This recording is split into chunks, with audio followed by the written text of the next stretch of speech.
UFC 278. These are the full card predictions and the betting breakdown. Main event, Kamaru Usman versus Leon Edwards 2. We're going to talk about each of the fights on the card. Make sure you guys smash that like button. If you're new, subscribe to the channel. Turn those post notifications on and share the video as well. Let's get to fight number 1. It is between Victor Altamirano and Daniel da Silva.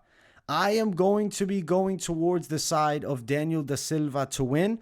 I do think he's looked bad in a couple of UFC fights. That Figgy fight against, the lesser Figgy, Francisco. He got submitted quick. Granted, it was an awkward leg submission. Believe knee bar, if I'm not mistaken. Yes, it was the knee bar. And he was tapped quickly, but he's known for a good ground game. Also, he got caught in a weird scramble. With Victor Altamirano, you have a pretty competent striker, a guy who likes to bang, scrappy inside, good combination punches in close, willing to mix it up with the boxing and get into a good fight. Where the question mark lies is his takedown defense. We've seen him taken down a few times on the Contender Series. Daniel da Silva definitely has capable wrestling. He's also a southpaw with a pretty explosive kickboxing style. He's super young at just 26 years of age, and I really don't think we should write him off just because he has 2 losses inside of the UFC. Quick submission loss, and then he also gassed in his bout against Jeff Molina. I believe, second round stoppage. I feel like Daniel da Silva is a very winnable fight for him. It's against a guy who I think is at a disadvantage in the speed department and the technical kickboxing abilities. I'm going to pick Daniel da Silva to take this one. I'm actually leaning it by submission. I can see him finding an opportunity to tap Altamirano. Gas tank of Daniel da Silva is something we got to find out about. Short notice Jeff Molina fight, so I'm not going to write off the gas tank here. I do think Daniel da Silva can compete as it goes longer, though he's known as a finisher. I expect a high-pace, action-packed fight. I think Altamirano will engage in that and be willing to get into a bit of a brawl. On the mat, da Silva will have a submission edge. I do think he's got the better jiu-jitsu, and I think he finds the submission. Win by sub, Daniel da Silva. Looking at the lines, Daniel Lacerda da Silva, plus 175 as an underdog. Victor Altamirano, minus 188 as the favorite. I am going with the dog, Daniel da Silva, to get his first UFC win. Next fight of the night, Aoriqileng versus Perrin. I do think Perrin wins the bout. He's a pretty quality striker. He does have a boxing background through his family legacy. If you look, his grandfather was, assistant with the training of the top Massachusetts boxer, Mickey Ward.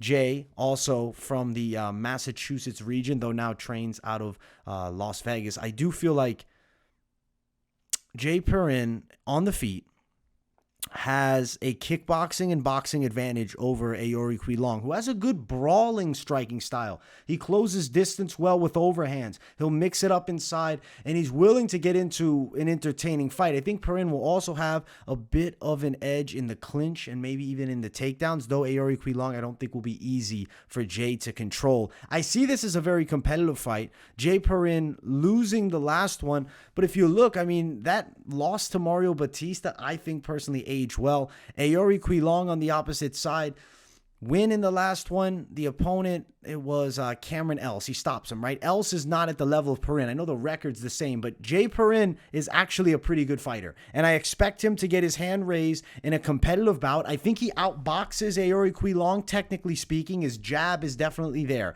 I think he finds that a lot on Aori. I think if they get into the clinch, Perrin has some advantages. I see this as a fight going long and being competitive, though. 29-28, maybe a split decision. I'll ride Perrin for the win. Looking at Perrin, he's sitting at plus 163. Aoriqileng at minus 160.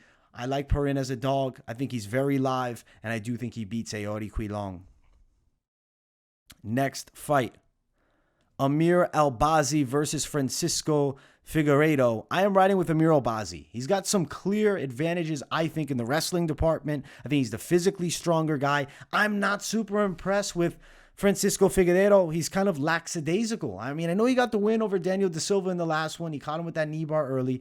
but he tends to be a little too slow paced for me. He has a sniper style similar to his brother, but doesn't have that same power, doesn't have that same speed or precision. And I personally see him with the hands low, getting caught up with shots from Albazi as Albazi looks to close distance, which will cause Francisco's arms to go up, and he's going to try to block shots, and then Albazi will be timing takedowns. I see him getting on top, controlling Figueiredo, winning this fight using a superior wrestling and grappling game. I do think Albazi gets his hand raised by decision. Striking wise, I think Albazi with the threat of the takedown is going to have a good amount of success here with Francisco Figueiredo, who I just really haven't been super impressed with. But I will say with Francisco, let's note this, the ceiling is maybe not all that high, but his brother being the world champion, the expectation has to be through the roof each time of, oh, this is the brother of the champion of the world at this weight class. We're expecting good. We're expecting not extremely impressive, but pretty impressive. He's kind of the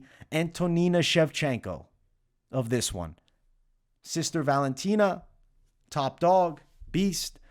Francisco in that Antonina Shevchenko zone. He's a decent fighter.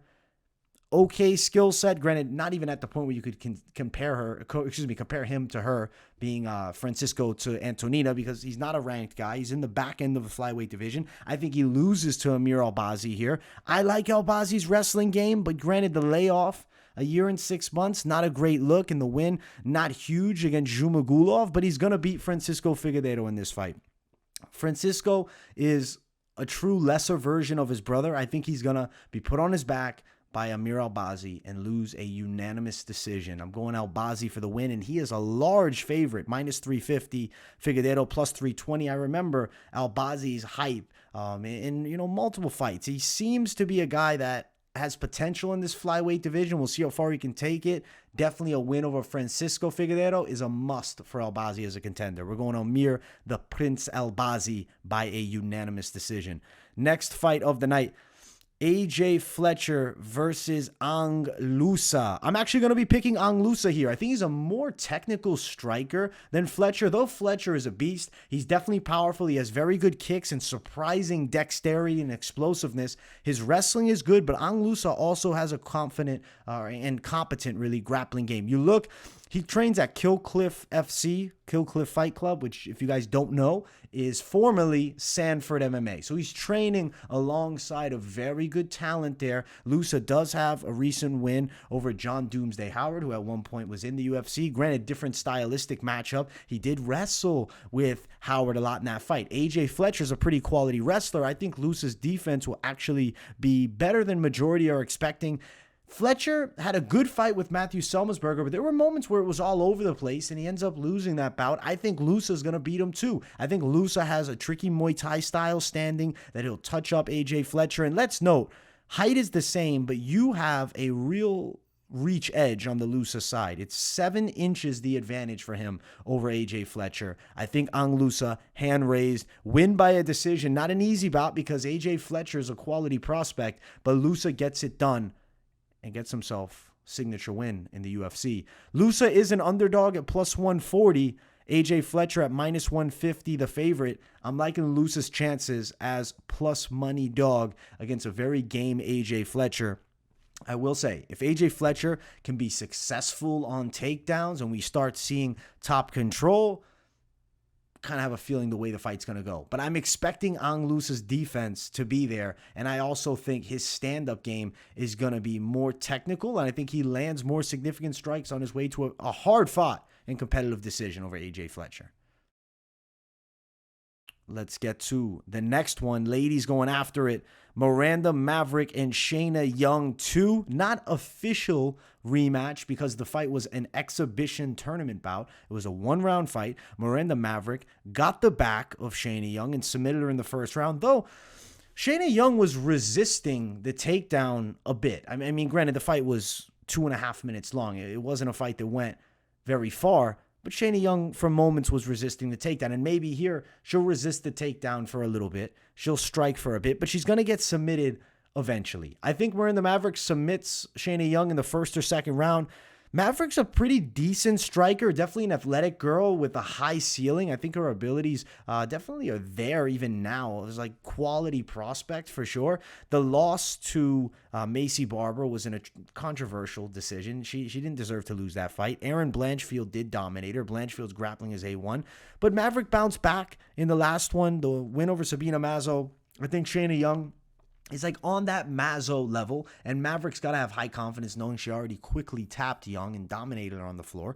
I think she's going to take her down and submit her. I'm just not super impressed with what I see from Shanna Young. She's a upright striker, okay on the feet, decent straight shots down the line. The takedown defense is spotty. I think that a girl like Miranda Maverick gets her to the ground and chokes her out. There is a big discrepancy in the height, Shanna Young being a good amount taller, but the fight will most likely take place on the mat with Maverick. Clear advantages, definitely stronger and better technically. Miranda Maverick, minus 350. Shanna Young, plus 385. I am riding with Miranda, fear the Maverick, over Shanna Young. And I do think it's a confident pick, but that line is ugly. Next fight of the night, Sean Woodson versus Luis Saldaña. Expect a great striking match. Sean Woodson's going to get the win, and I'm actually picking Sean Woodson by knockout. I love the way he strings strikes together. I love the feints, the movement, the herky-jerk left, right, up, down, but it's not herky-jerky in the sense when you talk about an unorthodox and lacking talent boxer. It's like left, right, up, down. It's a good amount of feints, and he stays constantly moving, which is then an attack that's a lot harder for his opponent to land on, especially when you look at Sean Woodson's range. 6'2", 79-inch reach. He has a big edge over the 5'11" Saldaña, who has a 6-inch disadvantage in the reach with only 73 inches. The striking from distance is all Woodson. Saldaña comes to fight. He has an enjoyable style with his kickboxing, patient approach. I will say this, something I caught when watching tape is Saldaña keeps the hands a bit too low for my liking in the mid-range when he's hittable, especially against somebody like Woodson. He needs to keep those hands up with Sean Woodson because Woodson has the ability to do damage with his shots. He's not like a one-touch, insane KO power, but he's a precise puncher who's getting better and better and better each fight, and I think he finds the chin and gets the KO. I'm going Sean Woodson to win by a knockout. I'm going to lean towards second or third round, but it could happen earlier. I like Sean Woodson's chances here. He's a real prospect, and I like the striking style. He's got a good amount of amateur boxing matches, and you can definitely see it in his style. Woodson is minus 305, Saldaña plus 275. The lines are too wide for this fight. This is a considerable favorite in Woodson, minus 175, minus 200. Saldaña is a massive dog in this spot, and he's game. He comes to fight. He's an entertaining guy that has a good kickboxing style, and he's coming off a win in his last bout against a really solid Bruno Souza. Not top class, but like he's a good fight. He's a pretty good fighter, especially outside of the UFC. Sean Woodson, though, gets his hand raised. I do think the line is a bit wide, which is unfortunate. We're going KO TKO for Sean. Next fight of the night. Ladies going after it. Lucie Pudilová versus Yanan Wu. I really got to say, guys, I'm leaning towards Yanan Wu. I'm going to pick her. I know Pudilová is coming back after a bad losing streak. 4 fights in the UFC. Goes out, fights in Octagon, gets a good amount of wins there. But she's fighting Yanan Wu, who regardless of, the bad record in the Octagon, 1-4, has a pressure style and makes girls work. She's not easy to beat. Lucie hasn't impressed me a ton. I mean, she does have a decent stance, interesting style, kind of very forward-leaning striking style with decent straight punches and fights fairly well from range. Good combination puncher. Yanan Wu's a good pressure striker, though, and is willing to walk through shots. I don't see power from Lucie. I see Yanan Wu with an edge in the pressure, the power, the tenacity, just walking through shots and being willing to get hit up a bit because the head is kind of there to be hit with straight shots, and Lucie Pudilová will probably land some. But the volume of Wu, the pressure of Wu, the fact that I could see her mixing in takedowns, I'm going Yanan Wu for the upset over Lucie here. Looking at the line, Yanan Wu is sitting at plus 133 as a dog. Lucie Pudilová at minus 145. I like Wu's chances to win a decision. I think she's very live here, and I think she's going to beat Lucie and beat her on the cards. She's coming back, Lucie, from time off. Or excuse me, from time off from the UFC, but fighting an octagon. I mean, it's still a fairly decent organization. She's getting wins. But Yanan Wu's still fighting good competition. I mean, Mayra Bueno Silva is pretty solid. She went distance and gave her a fight. Split loss, previously back, what was it, to Mizuki Onu.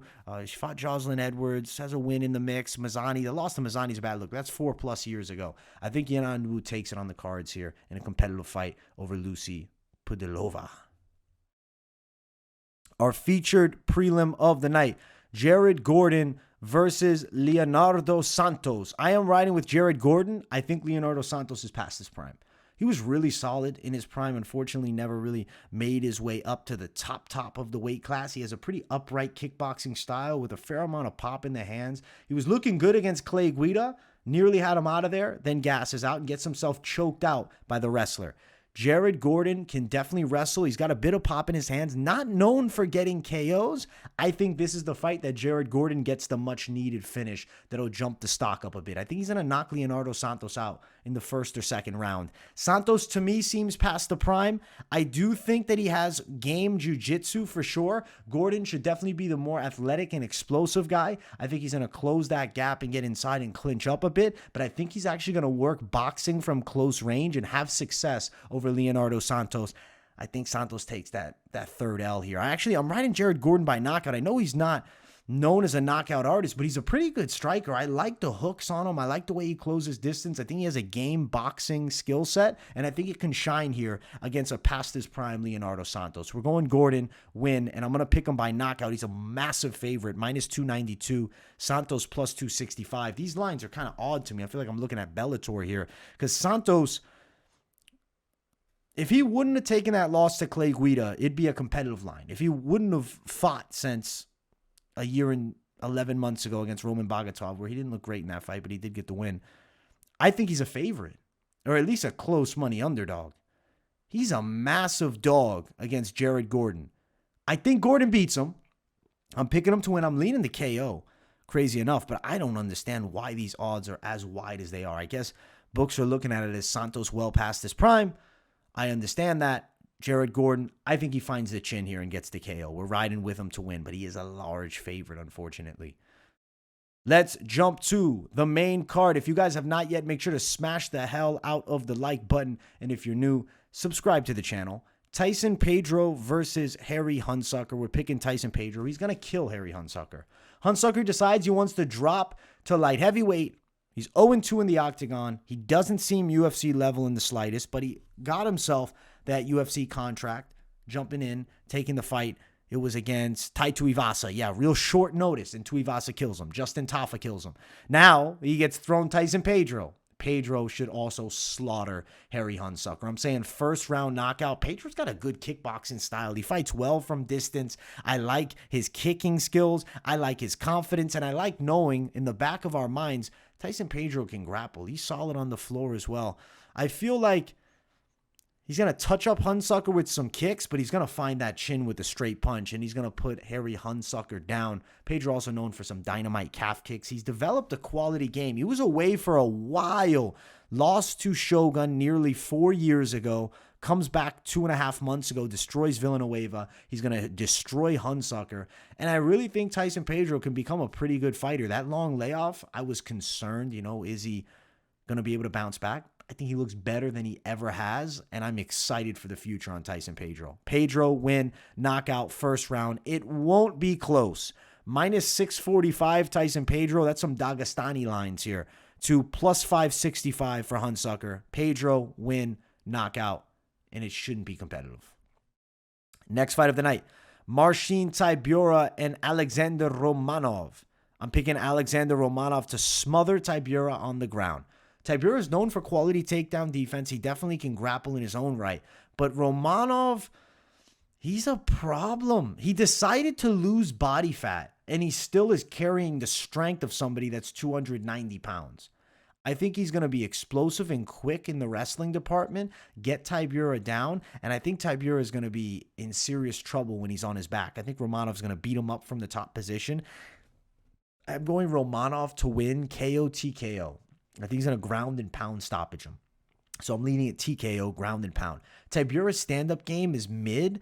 I don't see it being all that effective here with Romanov. He's more so known for his opponents beating up on him on the feet, them gassing out, and then him being able to find ground and pound, control on the floor, submissions, etc.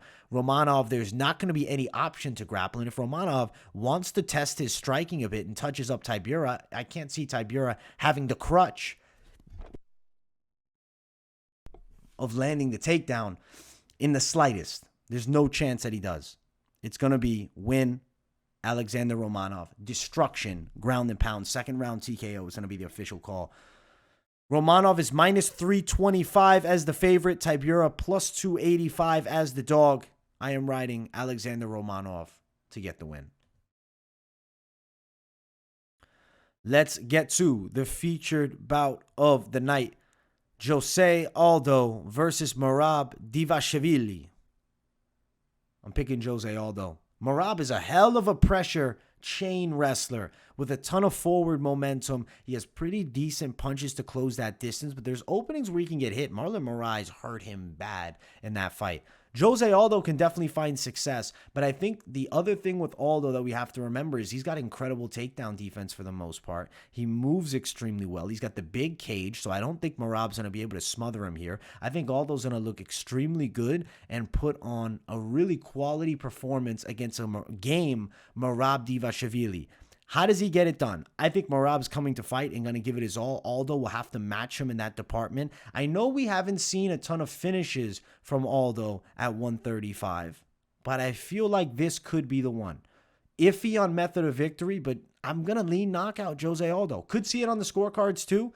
I see him touching up Merab Dvalishvili with the hands a lot and fending off takedowns, keeping the movement going. He's going to stun him a bit. Merab is going to go for it. The thing I love about Merab is he gives it 100. He's going to go for it for a fact, and I think that's why he gets knocked out here. José Aldo win. I'm going to say KO. Aldo is a slight dog at plus 107, but you're essentially looking at a pick'ems matchup, minus 110, best value for Merab Dvalishvili. José Aldo wins, and if he wins impressively getting the knockout, could be next in line for the title. If he goes out there and wins a hard-fought decision, you might be looking at Marlon Chito Vera for this shot. A lot of interesting potential fights in the bantamweight division. It's maybe the most exciting division in the sport. You got two savages and Aldo and Merab going after it. I can't wait for the fight. And I think Aldo sends Merab back. And Merab talked about maybe dropping a 125. If he can comfortably make that weight, he's a problem there immediately. Would love to see it. José Aldo, knockout.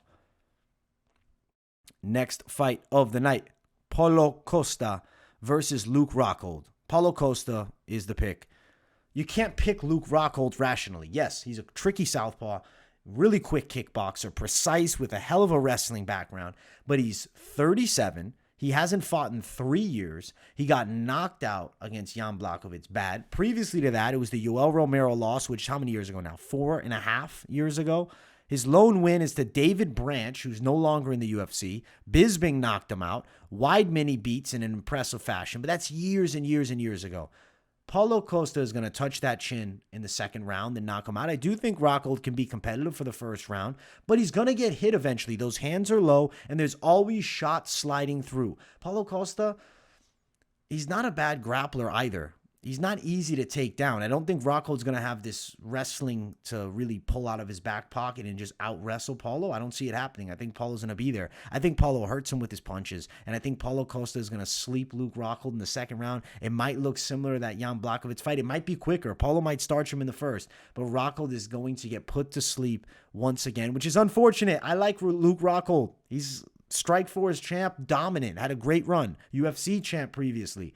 But injuries have stifled his prime now, or I guess his UFC prime, and I don't see him bouncing back and beating up Paulo Costa. Knockout Paulo Costa, who bounces back from 2 straight losses. He's now back in the mix. He's somebody to talk about. Minus 260 Costa, Rockhold plus 248. Paulo Costa by knockout. Extremely confident. Hopefully he makes weight. The biggest concern is the weights of Paulo Costa because he fought at light heavyweight for the last one. Now, he said he's making 85. They're saying he's on track without issue. We'll find out on fight night. Paulo Costa's getting the KO. main event of the evening. If you guys haven't yet, make sure to smash the like button. And if you're new, subscribe. It's Kamaru Usman and Leon Rocky Edwards. I'm picking Kamaru Usman, but you have to acknowledge Leon Edwards is a hell of a kickboxer. He strings his shots together extremely well. He's got great straight punches and kicks down the center. He's got so fluid movement. He's super light on his feet. Kamaru Usman, not nearly as fluid with the movement, but will press forward, does have knockout power in his hands, and has developed an extremely good jab.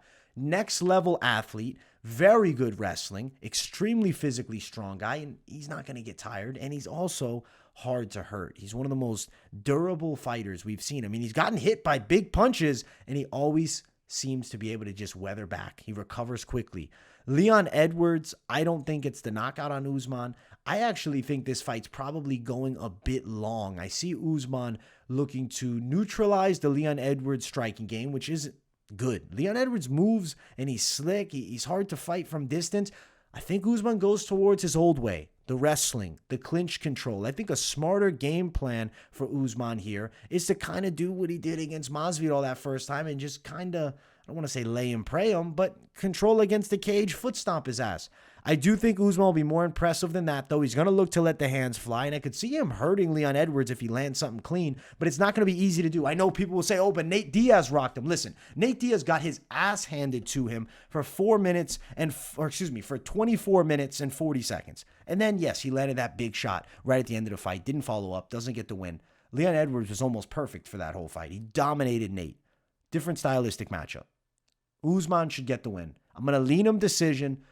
Possible for a knockout, but decision is the official pick, and he's going to be and still. Line is wide. Minus 335, Usman. Edwards plus 300. I'm riding with Kamaru Usman to beat Leon Edwards for a second time. This is the rematch. The first fight, the wrestling was the biggest difference maker. A second time, the wrestling will once again be the ultimate difference maker, and still. Overall, UFC 278 is a pretty solid card. I'm looking forward to the matchups. I'm looking forward to the content all week. So keep it locked in right here at MMA Experts. Make sure you guys smash that like button. If you're new, subscribe. Turn those post notifications on and share the video as well. Let me know in the comments what you guys think of the picks. If you don't have anything to say, you just enjoy the content, drop a W in the chat. As always, much love, my people. I appreciate each and every one of you. Thank you guys for the continued support, and I will see you all in the next one. Peace, and have a great night.